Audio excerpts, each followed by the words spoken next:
और ये मैं दोबारा कह रहा हूं आपके समक्ष, ये सिर्फ मुसलमानों की लड़ाई नहीं है। मुसलमानों के लिए हिंदुओं, सिखों, ईसाइयों, बुद्धिस्टों की भी लड़ाई। नेता प्रतिपक्ष तेजस्वी जी ने फौरी तौर पे कहा अब कानूनी लड़ाई लड़ेंगे। राष्ट्रीय Janata Dal one of the earliest petitioner इस पूरे मसले में, और जो 10 पिटीशन पर माननीय सर्वोच्च न्यायालय में चर्चा की, उस 10 में प्रमुखता से राष्ट्रीय जनता दल का पिटीशन। तो ये दरवाजा खोल रहे थे आप अपने उद्योगपति मित्रों को औने पौने दाम में जमीन की। और इसलिए हमारा मानना है कि माननीय सर्वोच्च न्यायालय का इंटरवेंशन, उनकी जो पहलकदमी है वो बेहद सकारात्मक है। आपको मैं बताऊं, मेरी पार्टी ने Day 1 से इसके खिलाफ बोला है। संयुक्त पूछते रहे नेता प्रतिपक्ष, एक एक मिनट यहां से देख रहे। हमारा आंकड़ा दोनों सदनों में बहुत अच्छा था। और ये मैं दोबारा कह रहा हूं आपके समक्ष, ये सिर्फ मुसलमानों की लड़ाई नहीं है। मुसलमानों के लिए हिंदुओं, सिखों, ईसाइयों, बुद्धिस्टों की भी लड़ाई। सब ने मिलकर के ये संघर्ष किया। सदन के अंदर कितने सदस्य मुस्लिम हैं, लोकसभा या राज्यसभा? ये हिंदुस्तान की अस्मिता, भारतवर्ष की पहचान की लड़ाई बन गई। और शायद ये संदर्भ माननीय सर्वोच्च न्यायालय तक भी है, जब सदन के अंदर ये फैसला अंक काफी होने के बावजूद सरकार ने अपने पक्ष में सदन का बहुमत हासिल किया। नेता प्रतिपक्ष तेजस्वी जी ने फौरी तौर पे कहा अब कानूनी लड़ाई लड़ेंगे। राष्ट्रीय Janata Dal one of the earliest petitioner इस पूरे मसले में, और जो 10 पिटीशन पर माननीय सर्वोच्च न्यायालय में चर्चा की, उस 10 में प्रमुखता से राष्ट्रीय जनता दल का पिटीशन। मैं ये बात इसलिए अंडरलाइन कर रहा हूं कि ये सियासत का सवाल नहीं है। राष्ट्रीय जनता दल, ये सवाल इस देश की पहचान क्या है। और मुझे बेहद खुशी है कि 2-3 जो महत्वपूर्ण पहलू थे उस पर सर्वोच्च न्यायालय ने एक दिशा दी। जैसे वक्फ बोर्ड और वक्फ काउंसिल, सरकार को अंडरटेकिंग देनी पड़ी, उसमें कोई नियुक्तियां नहीं होंगी, उसकी संरचना में कोई बदलाव नहीं होगा। नॉन मुस्लिम्स की मौजूदगी, उसके बारे में भी स्पष्ट तौर पर निर्देश दे दिया गया कि एक्स ऑफिसियो जो पहले भी होते के अलावा कोई नहीं है। तीसरी चीज, समुदाय की अपनी स्मृति होती है। सदन में भी लोगों ने कहा था कोई चीज 600 साल पुरानी है, 800 साल पुरानी है, 900 साल पुरानी है, किनको कहां से कागजात है। अभी बिहार में जमीन का सर्वे हो रहा, कई लोगों के पास कागजात नहीं थे। और एक लोक स्मृति को असल में सोच क्या, इस भाजपा की सरकार जो कि बिहार में भी विद्यमान है, दोबारा से नीतीश जी के अंतरात्मा फिर जब उस करवट बैठी, इनकी ये अर्थव्यवस्था संभाल नहीं पा रहे। तो जब अर्थव्यवस्था नहीं संभलती है तो मोनेटाइजेशन ऑफ जमीन आपके लिए पैसा उगाही का तरीका हो जाता है। आपके मित्रों की लंबी फहरिस्त है, आप उनको उपकृत करना चाहते हैं, नाम लेने का कोई फायदा नहीं। अभी बहुत सारे मसले हैं। वक्फ का जो संशोधन आया, जो विधेयक, जैसे 5 साल प्रैक्टिसिंग मुस्लिम, अब ये ऐसी चीजें हैं, कहां जाकर के एम्प्लॉयमेंट एक्सचेंज की तरह तो है नहीं। एम्प्लॉयमेंट एक्सचेंज में आप जाके कहते हैं तो उसी तरह के मुस्लिम एक्सचेंज, हिंदू एक्सचेंज, मैं हिंदू हूं, मैं मुसलमान हूं, मैं 6 बरस से हूं, मैं 4 बरस से हूं, मैं 7 बरस से हूं। ऐसी सरकार को ये संदेश गया कि बहुमत का मतलब बुलडोज करना नहीं। सरकारों को बहुमत मिलता है देश को समन्वय के साथ चलाने के लिए, संयोजन के साथ चलाने के लिए, सहकारिता के साथ चलाने के लिए। ये नहीं कि एक कौम को आप हाशिए पे खड़ा करें।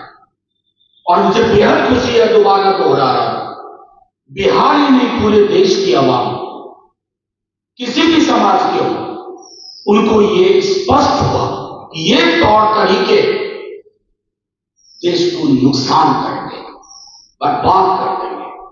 और इसलिए आज आपके समक्ष हम आकर के माननीय सर्वोच्च न्यायालय का भी धन्यवाद करते हैं और उनसे उम्मीद करते हैं कि जो बाकी पहलू हैं, जो परेशान करने वाले पहलू हैं, लिमिटेशन एक्ट है, लिमिटेशन एक्ट को बहाल किया गया है।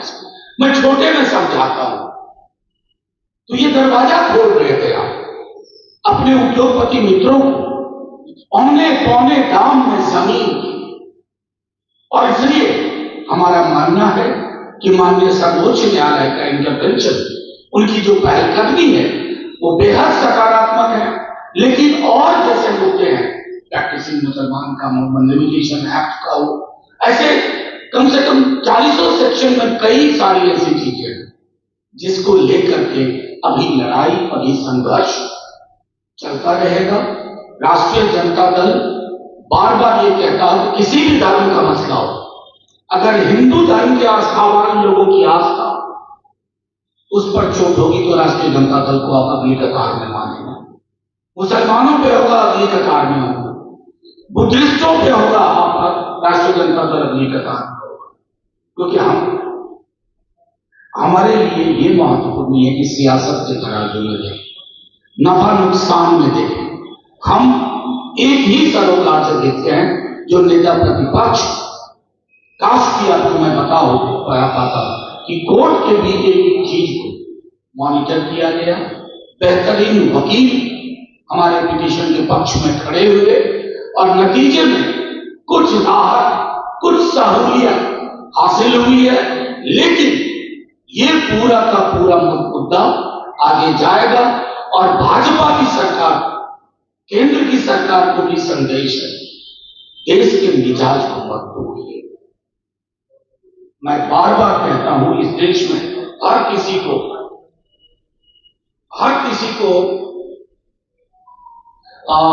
ये कहने का अधिकार हो कि हम जैसे मेल जोल से रहते थे वैसे ही रहेंगे। मुझे दुख इस बात का है, पता नहीं नीतीश जी को पता भी है कि या नहीं कि ये एक्ट पास हो गया। ऐसा शायद पता हो तो चिंता का विषय है, अगर नहीं पता तो उससे बड़ी चिंता का विषय है।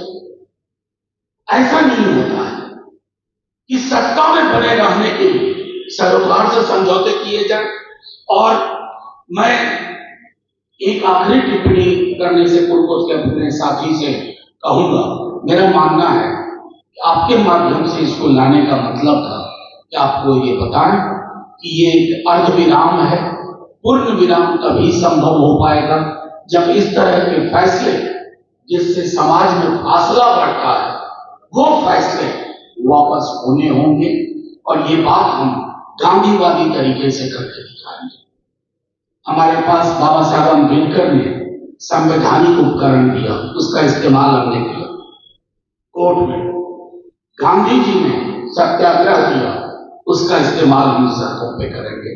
सड़क से संसद एक ही बात, इस देश को मिजाज को मत बिगाड़ो। आपके पास बेरोजगारी के लिए कुछ बोलने को नहीं है, सामाजिक सौहार्द के लिए बोलने को नहीं है, बदहाल स्वास्थ्य व्यवस्था पर बोलने को नहीं है, स्कीम वर्कर्स की हालत देखिए उस पर बोलने को नहीं है, सामाजिक न्याय पे बोलने को नहीं है। तो आप क्या करते हो? आप डॉग विसल पॉलिटिक्स करते हो। ऐसी चीजें लाई जाएं जिससे अपनी असफलता को छुपाया जाए। लेकिन ये हिंदुस्तान है, ये भारतवर्ष, यहां मैं समझता हूं कि यही मिजाज जीतेगा। यहां मुश्किल है हिंदू को मुसलमान से अलग करना, मुसलमान को हिंदू से अलग करना, हिंदू मुसलमान को सिख ईसाई से अलग करना। कर नहीं पाओगे। कई लोगों ने माजी में भी अतीत में भी कोशिश की, वो सारी कोशिशें नाकामयाब होगी, ये भी होगी। आपको मैं बताऊं, मैं मेरी पार्टी ने A1 से इसके खिलाफ बोला है। देखिए, इस देश का मिजाज है शांतिपूर्ण प्रदर्शन। हिंसक प्रदर्शन कहीं भी हो, उसके पक्ष में किसी को नहीं खड़ा होना चाहिए। जान हिंदू की जाए, मुसलमान की जाए, सिखों की जाए, ईसाई की जाए, दलित की जाए, पिछड़े की जाए, अगड़े की जाए, जान तो भारत के नागरिक, भारत के नागरिक की जान से बड़ी कोई चीज नहीं। इस पर कतई, और मुझे उम्मीद है कि केंद्र की सरकार और बंगाल की सरकार मिलकर के मुर्शिदाबाद के हालात को सामान्य करे, क्योंकि चुनाव आएंगे जाएंगे, पार्टियां आएंगी जाएंगी, लेकिन अगर देश ही नहीं रहा तो क्या हासिल है हमारा? आप लोगों ने भी महिलाओं के लिए बड़ी योजना की घोषणा की है। आज से मुख्यमंत्री महिला संवाद शुरू कर रहे हैं। मैं देखिए, हमें जो करना था नेता प्रतिपक्ष ने कर दिया। अब ये तो आप भी मानेंगे ना, लकीर तेजस्वी जी ने थोड़ी लंबी खींच दी। अब उस लकीर के अगर कोई आगे भी फकीर बनना चाहे, हमें उस फकीरी से कोई भेद नहीं। कोई और सवाल?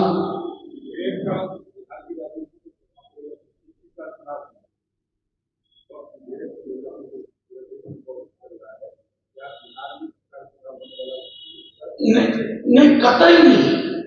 ये सियासत से जोड़िए ही मत। ये गंगा जमनी तहजीब एक पुराना मुहावरा है।